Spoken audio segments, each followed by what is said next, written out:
I'd like to thank you all for being here today, although I'm sorry it takes such a sad occasion to bring us together. I can't think of any other reason. Yes. Well, for those of you who don't know, I'm Willis Lyman, executor of Mr. Steer's estate. I'd also like you to meet Mr. Dash Balder, who represents Mr. Steer's brother, Justice. Thank you very much. I'm happy to be here. Well, not happy. I mean that I'm glad to... That is to say, I'm very pleased that... Yes. Thank you, Mr. Balder. It's good of you to come. And this is Madam's mayor, Mr. Steers. I was Randy's spiritual guide and transmedium. Of course. Thank you for being here. Here, now. That I have here the last will and testament of Randolph Steer. So, let us begin. Maybe we should all have a drink first. I think that would be more appropriate afterwards, Leonard, if I may continue. I, Randolph Steer, being of sound mind and memory, make this my last will and testament, revoking all other wills and codicils heretofore made. Hors d'oeuvres. Grimsby, I don't really think this is the time. Oh, just put it down on the table. With your permission, I will skip over the standard clauses and business directives and get right on to the special bequests. By all means, let's not drag this thing out. I do have a dinner engagement. Very well. Article 4. As I cannot leave my possessions in the gracious keepings of my beloved Irene, who has no further use for worldly goods, I must divide them among the living, who may still find some value in them. Grimsby, what are these? They're quite delicious. To my sister, Prudence Milverton, I leave all furnishings, decorations, and fixtures of Steer Manor. Oh, my lord. Well, I suppose we could have another of those charity auctions or something. To my nephew, Prudence's son, Charles Milverton, I leave my 3 automobiles. Charles, darling, do try one of those pink ones. Tell me, Lyman, what is the value of scrap metal these days? To my brother, Justice Steer, I leave my library of first editions and other rare books and papers. I didn't think Justice could read. Well, these are rather tasty. Perhaps we should have something to wash them down with? To my stepson, Calvin Adler, I leave 4% of my shares in Steer Industries. What is this? Chopped chicken liver? The cheese ones are pretty good, too. Put that down. You'll ruin your supper. To my cousin, Leonard Vole, I leave the contents of my wine cellar. Wonderful! Grimsby, champagne for everyone. Could we please? To my grandnephew, Nick Steer, I leave 2% of my shares in Steer Industries. Fine. Some rusty heaps for me and 2% of the business for a skirt-chasing college boy. Hey, I'll give you 2% of something, buddy. Can we try to show a little decorum here? To Dulcie Lamb, who was so helpful and so kind to an old crackpot, I leave $10,000. Oh. Now there, my dear child. Have a cracker. To Edward Grimsby, my loyal servant, I leave a lifetime pension. Grimsby, you simply must come to work for me. Or at least, give my cook your recipes. To my good friend, Professor Oliver Lindenbrook, I leave my journals and other papers documenting my research. Perhaps I can be more persuasive in death than I was in life about these matters. To Madam's mayor, who brought me hope when all hope had been abandoned, I leave my eternal gratitude and $25,000 that she may continue to develop those great gifts that nature has bestowed upon her. You really must have lifted his spirits, my dear. All the rest and remainder of my estate shall be placed in trust under the administration of my executor to be used for the benefit and furtherance of the Ernest Shabanak Foundation. What? Who or what on earth is a shabby shack? Signed by Randolph Steer on the 7th day of October in the year of our Lord, 1935, and witnessed by myself. Well, I'd say this calls for a drink. You think your eyes opening in the morning calls for a drink?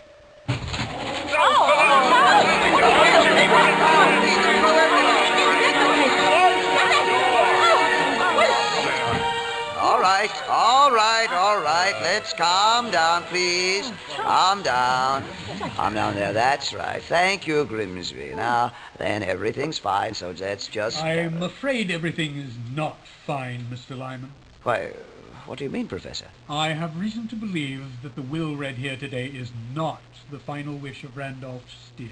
Not the wish. I assure you, sir, this document was made, signed, and witnessed under my full supervision, and that all is quite correct. I don't doubt the authenticity of the document, Mr. Lyman. I mean to say that I believe it has been superseded. By what? By a new will. New will? Oh, that's impossible. I have the will myself. With your permission, I would like to read a message from Randolph received by me just one day after he died. Professor, if this note is meant to constitute a holographic will written by Mr. Steer, No, sir, you misunderstand me. If I may. Dear Oliver, you must come to the house right away. I am through. I must have your help. Now that the door is open, it must be guarded, and you are the only one I can trust. I have put it all in a new will. I shall explain everything when I see you. Hurry, Randolph. But I arrived too late. What did he mean, through with what? Yes, Professor, the note is not very clear. An open door, guarded. I can't make much out of all that. The meaning of the note is not immediately relevant, Mr. Lyman. What matters is that Randolph is quite clear about the existence of a new will. Perhaps, but why was I not notified about it? This is a legal matter, after That all. must be obvious. Randolph met with his accident shortly after writing this note. The tone of immediacy in the message indicates that whatever led him to this action must have developed very recently. Randolph's excitement may even have contributed to his death. Then the new will must still be in the house somewhere. Look, it's getting very late. If such a will does exist, it is my duty to my client to find it and carry out his true wishes. Well, let's go. I mean, hey, we don't have anything else to do. I've wasted enough of my time here. Why don't we think about this thing calmly? Over a nice glass of wine, perhaps? Will you please excuse me? I'd like to go up and wash my face. Mother. A new will.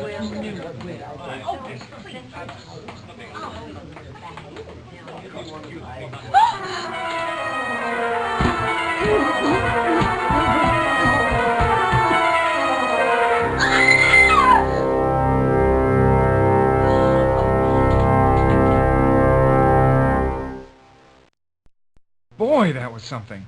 Do you think she'll be all right, Prof? Dulcie is a young, healthy girl. Of course she'll be all right. Don't call me Prof. Oh, sorry, Professor. But what do you think made her scream like that? I don't know. She did say something about Randolph's accident. Since she was upset by the bequest, perhaps when she approached the stairs she thought about what had happened there and... She said that she saw him falling, Professor. I doubt that. She was just upset, that's all. Oh, that was really kind of strange, too. Why would she be upset about getting $10,000? She should have been more like Lenny and his wine cellar windfall. It's all rather silly, actually. $10,000 meant no more to Randolph than all that liquor he never drank. Well, the bequests were a little odd. Randolph must have changed a great deal since I saw him last. And I'm still worried about Dulcie. Oh, yes, that's right. You two were in one of my classes together. I seem to recall you spent more time looking at her than listening to my lectures. That was a long time ago. My first year. But she left after the 4th semester. I didn't see much of her after that. Well, perhaps you saw enough of her before that. Not nearly. Never mind.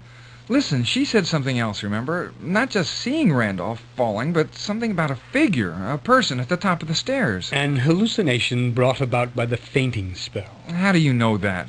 Maybe she really saw something. Maybe it meant something. Relax, Mr. Steer. We have more important matters to attend to just now. I believe the explanation of Randolph's note is here in his journals. Therefore, I will begin by studying them while you make a thorough search of the house. How can I search the whole house by myself? I recommend taking one floor at a time. In any case, I'm sure you will not be the only interested party, so you will have help with your search, though I can't be sure how truly helpful it will be. What is that supposed to mean? Mr. Steer, I wonder if you would allow me to concentrate.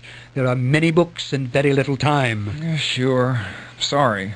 I didn't mean to disturb your reading. Come back later, and I'll let you know if I've learned anything that might prove helpful. Great. I'll just go search the whole house. No problem. Oh, no, don't get up. I'll show myself out. See you later.